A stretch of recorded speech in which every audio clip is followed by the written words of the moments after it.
Ya, kabar terbaru menyebutkan ya pantas dinobatkan sebagai gubernur terbaik nih karena berhasil meningkatkan ekonomi Jabar tumbuh 4,89%, surplus APBN pun naik menjadi 3,1 triliun. Ya, bahkan Kementerian Dalam Republik Indonesia memberikan pujiannya atas prestasi yang sudah diraih oleh KDM sejauh ini. Ya, jadi pemasukan lebih besar daripada pengeluaran, jadi surplus APBN pun naik menjadi 3,1 triliun. Wah, luar biasa. Nah, kalau udah kayak gini, apalagi yang bisa dikritik dari KDM, guys? Sebagai pelayan masyarakat, kita harus siap dikritik. Kalau tidak mau dikritik, merasa selalu paling benar, tidak usah jadi pejabat.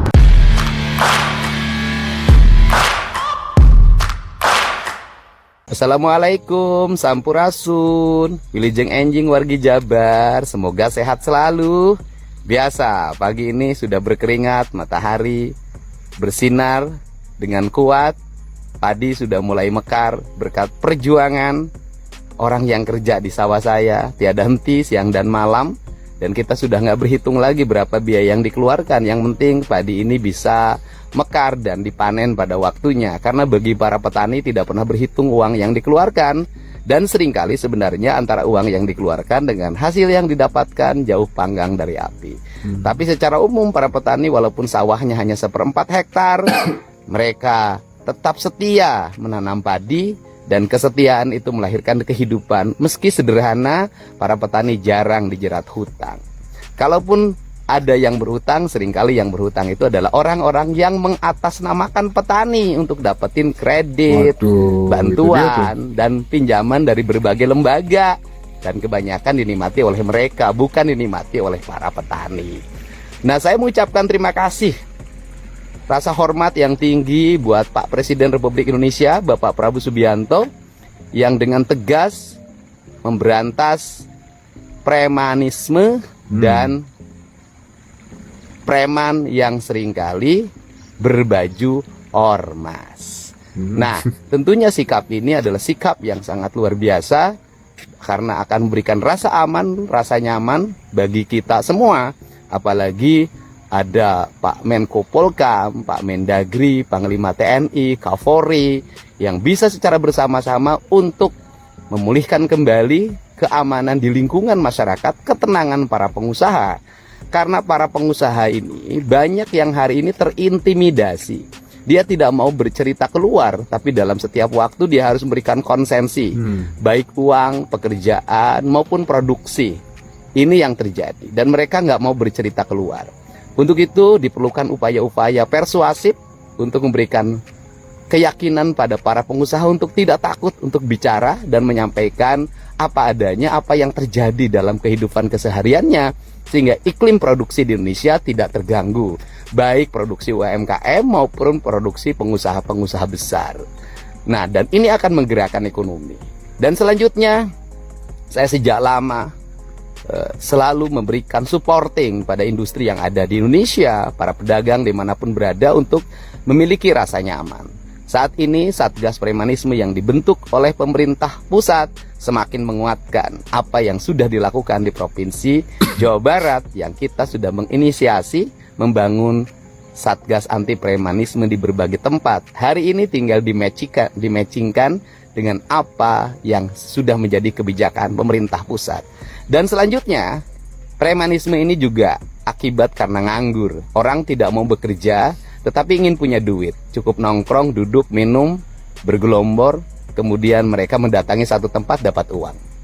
Ini harus ada upaya pembinaan. Dan saya di bulan Juni, Juli, dan seterusnya akan melakukan pembinaan. Preman-preman yang biasa bikin onar akan kami masukkan ke barak militer untuk mendapat pendidikan dan dikoneksikan dengan pembangunan. Mereka nanti bekerja di pembangunan-bangunan yang hari ini digerakkan oleh Pemprov Jabar. Bangun jalan, bangun irigasi, bangun jembatan, bangun sekolah, bangun rumah rakyat miskin, dan banyak sekali proyek pembangunan. Mereka adalah bagian dari upaya untuk sadar bahwa meraih uang harus dilakukan dengan cara berkeringat. Tidak boleh hidup mudah dari kesulitan orang lain. Betul, salam untuk semuanya, betul, sehat. betul. Ya, setuju banget ya. Kemudian kita akan baca nih pendapat warganet mengenai VT berikut tadi. Apa sih tanggapan warganet yang mengenai beberapa Waduh, prestasi-prestasi yang sudah diraih oleh KDM sejauh ini nih guys. Oke, yang pertama dari Adel nih guys, viral itu DPR apa nih, tahta gitu lebih tinggi dari bupati, jadi wajar dia mengkritik katanya gitu. Nggak ada jabatan lebih tinggi selain rakyat katanya gitu, betul. Pak Dewan lagi main blowing sama nikah-nikahan, jadi sibuk buat pacaran aja, tidak mikir rakyatnya, yang penting kritik BRI kursi empuk aja gitu katanya. Kalau tukang kritik mah cuma duduk doang, lihat video. Kalau tukang kritik sebelum mengkritik lihat dulu di lapangan, kalau tidak sesuai baru kritik katanya gitu. Para elit lagi nyiapin strategi untuk menjatuhkan Bapak Jawa Barat, tapi mereka lupa yang mereka hadapi adalah doa dari masyarakat se-Jawa Barat katanya gitu guys. Si V lagi sibuk cinta-cintaan melindungi anak Haja Dewi dari Aisyah.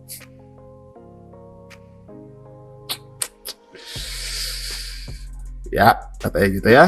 Lagi ke rumah Fuji nih katanya nih. Tukang kritik lagi pusing, lagi mikir lagi kayaknya nih katanya gitu. Aduh. Oke, next. Untuk membangun generasi muda. Oleh karena itu, saya sangat mengapresiasi upaya pemerintah. Ngerti, abang ganteng, ngerti banget perkara kayak gini. Tahu nggak kenapa KDM itu sebegitu sakleknya, sebegitu tegasnya sama kebijakan barak militer ini? Karena dia turun ke lapangan, dia nemuin warganya, dia ngobrol sama rakyatnya, nggak mandang waktu, mau pagi, mau siang, mau malam, gas. Sementara kalian mengkritisi berdasarkan teori alih-alih mengatasnamakan undang-undang. Pada dasarnya ini kan kerjanya KPAI, Komnas HAM, termasuk kalian DPR. Nah, ketika gubernur udah melakukan terobosan kayak gini, kalian baru mengkritisi sebuah kebijakan, berarti selama ini kalian kemana aja? Gimana bisa kalian DPR, Komnas HAM, KPAI berhadapan atau mengkritisi orang yang terjun langsung ke lapangan, ketemu sama rakyat-rakyatnya yang nggak mandang waktu. Dia tahu apa yang harus dilakuin, dia tahu itu harus segera diatasin, dia tahu itu anak-anak harus segera diselamatkan. Sementara kalian hanya ngomong berdasarkan teori, membawa undang-undang, itu bukan di lapangan, nggak terjun ke lapangan, tapi duduk di atas kursi dinas yang empuk itu. Sementara pada dasarnya kalian sendiri juga tahu masalah kayak gini bukan masalah baru. Tapi semakin kesini semakin mengkhawatirkan, tapi kalian diam aja kan? Makanya turun ke lapangan, temuin rakyat-rakyatnya, jadi kalian juga tahu apa yang terjadi. Kalau kebijakan KDM itu dirasa salah misalnya, ya udah, karena kalian juga di lapangan, kalian juga tahu apa yang harus diperbaikin. Jadi nggak cuma bisa mengkritisi orang. Ya, dan yang harus diurus itu bukan 1, 2, 3 ya, banyak banget gitu ya. Mulai dari pertanian yang dibahas di video atau VT awal dari KDM tadi, kemudian soal premanisme, belum lagi soal kenakalan remaja, segala macam lah, banyak lah ya gitu. Semuanya harus diurusin ya gitu, khususnya untuk problem atau juga beberapa ya yang harus mungkin segera dibenahi oleh KDM ini gitu ya, dan terbukti itu berjalan dengan sangat baik. Itu kenapa namanya menjadi melejit dan banyak diperbincangkan hingga saat ini gitu. Nah, soal barak militer juga gitu ya, kemudian juga soal pertanian tadi juga dibahas habis-habisan gitu, bahwa memang KDM ini memang terjun ke lapangan ya, even harus ke pertanian, dia harus pergi ke sawah kayak tadi, harus ke tempat pelosok juga dia akan pergi ke kampung-kampung segala macam gitu.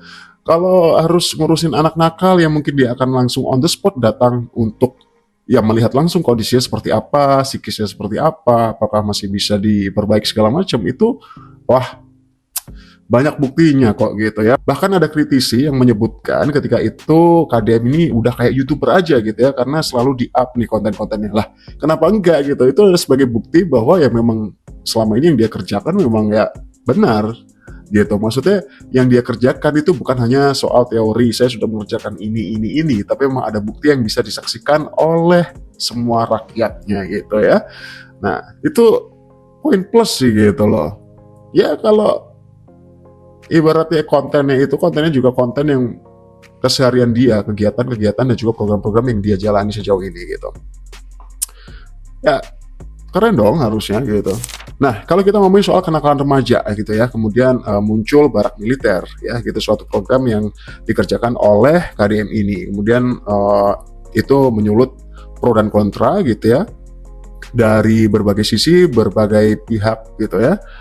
Dan pada kenyataannya, sebuah statement yang disampaikan oleh KDM itu yang memang bikin adem kita semua gitu, bahwa tidak serta-merta ketika ada kenakalan, ada pelanggaran yang dilakukan oleh beberapa oknum atau oknum-oknum tertentu gitu ketika harus dimasukkan ke barak militer, bukan berarti orang itu akan dididik seperti apa sih bayangan kita gitu ya. Jadi ya Kang Deddy itu menyebutkan bahwa anak-anak itu adalah generasi ibu pertiwi katanya gitu, dia menyebutkan seperti itu ya. Jadi memang harus segera ditolong gitu ya. Mungkin video ini akan membuka mata kita semua ya. Ada anak yang masuk rindang bukan karena nakal, tapi karena dia ingin jadi pribadi yang lebih baik. Luar biasa ya. Di saat banyak orang cuek sama anak-anak yang dianggap gagal, Kang Deddy Mulyadi malah peluk mereka, ditarik ke jalan terang, bukan dihakimi, tapi dibina, dikasih masa depan. Bayangin, anak-anak yang dulu sering kabur dari rumah sekarang bangun subuh disiplin, bahkan mulai rindu orang tuanya. Nah, Ada itu yang penting nih. pengen Ketika mungkin kenakalan itu terjadi di ruang lingkup keluarga, ketika dia harus ada di barak militer gitu ya. Ya rasa-rasa kangen, rindu orang tua itu pasti muncul gitu. Dan di situ bukan berarti dia harus digembleng seperti apa secara fisik gitu, enggak gitu. Banyak kegiatan di sana, banyak juga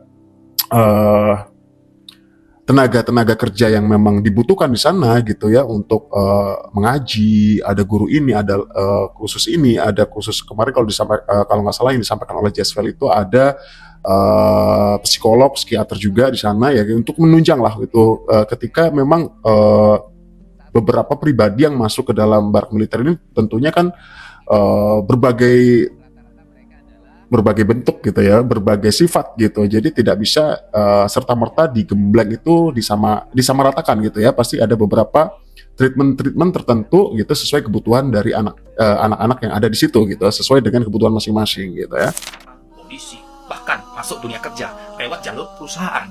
Di tempat latihan keras, mereka malah menemukan rasa sayang. Nah, Dan puncaknya, tanggal 28 Mei nanti, mereka diajak makan bareng di Gedung Sate, waduh. kantor orang nomor 1 di Jawa Barat. Waduh. Bukan karena mereka anak pejabat, tapi karena mereka anak bangsa yang kita sayangi. Andai semua gubernur di Indonesia bisa begini, mungkin kita nggak cuma punya generasi pintar, Bener sih. tapi juga generasi berjiwa membangun ibu pertiwi. Terima kasih Kang Deddy atas cinta tanpa syaratmu untuk anak-anak rakyat. Make sense dan luar biasa sih kalau memang kita tilik balik coba gitu ya. Suatu teori ketika kita menghadapi seorang, ya anggap aja aku deh gitu ya. Ketika aku di umuran belasan, 20-an gitu ya, kenakalan itu juga, ya kalian juga pasti yang nonton video ini juga merasakan hal itu ya. Dimana kita pernah nakal gitu. Ya nggak semuanya sih ya gitu ya. Ada yang dari kecil sampai dia menikah gitu misalnya gitu ya, itu dalam jalan yang lurus baik-baik aja gitu sesuai dengan apa yang diharapkan oleh orang tua gitu misal. Itu juga tentunya bagus sekali gitu. Tapi ada beberapa kasus-kasus yang seperti yang harus diurus oleh KDM sejauh ini gitu. Memang kan ya kenakalan itu ada, sifat-sifat tersebut, kategori-kategori anak seperti itu memang ada di ruang lingkup manapun gitu ya. Jadi memang ketika menghadapi generasi-generasi baru seperti sekarang ya, generasi milenial, Gen Z atau apapun itu gitu, memang tidak hanya akan berhasil melalui teori saja gitu. Mungkin kegiatan yang dilakukan oleh KDM sejauh ini untuk memasukkan terjun langsung gitu, dia pengen tahu nih, mungkin dari program ini dia akan bisa ya tentunya ya pastinya akan bisa mencerminkan dan bisa menjadi pionir buat beberapa gubernur-gubernur lain di Indonesia jika ini dilakukan bersama-sama bagaimana hasilnya gitu kan. Jadi ini turun langsung melihat kondisinya seperti apa keluh kesahnya diurus gitu ya. Kemudian ya dari ini nih poin ketika si anak-anak ini tuh kangen sama orang tua itu aja, itu sudah memulihkan tentunya bagaimana sih seharusnya menjadi seorang anak gitu ya. Kenakalannya pastinya macam-macam gitu ya. Itu menurutku udah poin penting banget gitu. Dan itu pasti ya sebagai remaja ketika kita dicecar sama teori-teori itu kayak udah mental aja gitu ya. Nggak semuanya gitu. Beberapa anak yang mungkin ya memang harus dibutuhkan hal-hal seperti ini untuk mendidiknya gitu ya. Itu udah poin plus sih sebenarnya gitu, dan akan berhasil ya gitu. Bayangkan itu ketika itu dilakukan di seluruh Indonesia, tentunya kenakalan-kenakalan apapun itu ya, kondisinya kan ada preman, ada segala macam ya, ada anak sekolah segala macam banyak gitu. Itu akan berhasil sih kayaknya sih, akan it's work gitu loh. Dan nggak kebayang sih nantinya seperti apa gitu. Karena kalau cuma teori ya udah teori aja gitu. Kapan dilakukannya ya nggak tahu gitu. Ketika kita ingin memulai sesuatu nih, buat kalian semua dan buat kamu di sana, ketika kita ingin memulai sesuatu pasti ada ketakutan tertentu gitu ya. Bagaimana nanti berhasil atau enggak gitu. Tentunya kan ya itulah prosesnya seperti itu memang gitu. Tapi ya memang kalau kita teori aja, kita dengerin segala macam, kalau kita nggak terjun langsung kayak KDM, kita langsung mengerjakan itu saat itu juga, kita nggak akan pernah tahu. Dan ketika nanti kita sudah berhasil melakukan suatu tantangan tersebut, kita hanya mikir, wah ternyata segitu aja gitu. Dan itu sudah termasuk perkembangannya luar biasa gitu. Itu step naik tangga yang luar biasa gitu. Ayo mulai aja dulu gitu ya. Jangan cuma teori-teori aja gitu. Buat siapa nih kira-kira? Ya buat siapa aja ya gitu, yang relate lah ya gitu. Yuk kita maju bareng-bareng, kita berkembang bareng gitu. Ya, semangat itu perlu gitu ya, gitu. Apapun kondisinya, apapun backgroundnya gitu. Ya, aku juga belajar, aku juga sedang berjuang gitu ya. Kita semua sedang berjuang guys gitu ya. Oke, itu sedikit update kali ini dan sampai jumpa di video selanjutnya.